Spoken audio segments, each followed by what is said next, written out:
সেটা আল্লাহ তাআলা কেড়ে নেবে, জবানটাকে বন্ধ করে দেবে। তুকাল্লিমুনা আইদিহিম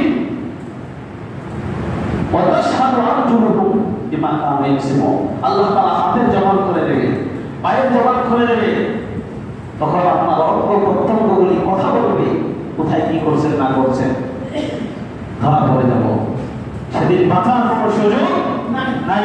এরপরে যখন মিথ্যা বলতে থাকবে, তখন আল্লাহ তাআলা একের পরে প্রমাণ বের করতে থাকবে।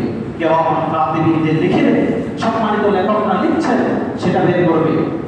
এরপরে আপনার ফেরেশতারা যে ভিডিও ফুটেজ আপনার তৈরি করে রাখছে, মনে করেন এখানে যদি একটা সিসি ক্যামেরা বসানো হয়, এই মসজিদের ভিতরে সিসি ক্যামেরা বসানো হয়েছে, এখন মসজিদের গেটে কে ঢুকতেছে, কে বের হচ্ছে, কে কোথায় কি করছে না করছে, এটা যতক্ষণ চালু আছে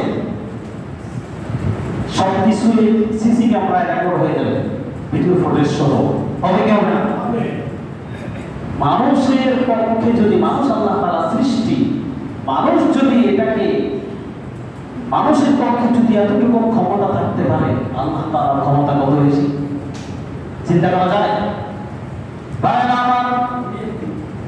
এই জন্য আল্লাহ তাআলার চক্ষুকে ফাঁকি দেওয়ার কোনো সুযোগ নাই।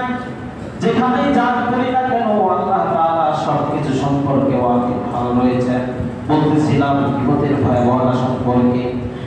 হাদিস শরীফের মধ্যে রাসূল সাল্লাল্লাহু আলাইহি ওয়াসাল্লাম বলেছেন, যিকরুকা আখাকা বিমা ইয়াকরাহু, গীবত হলো তোমার ভাইয়ের এমন বিষয় উল্লেখ করা যা সে অপছন্দ করে, অর্থাৎ মানুষ পছন্দ করে না এমন বিষয়টা উল্লেখ করা, এটাই হচ্ছে গীবত।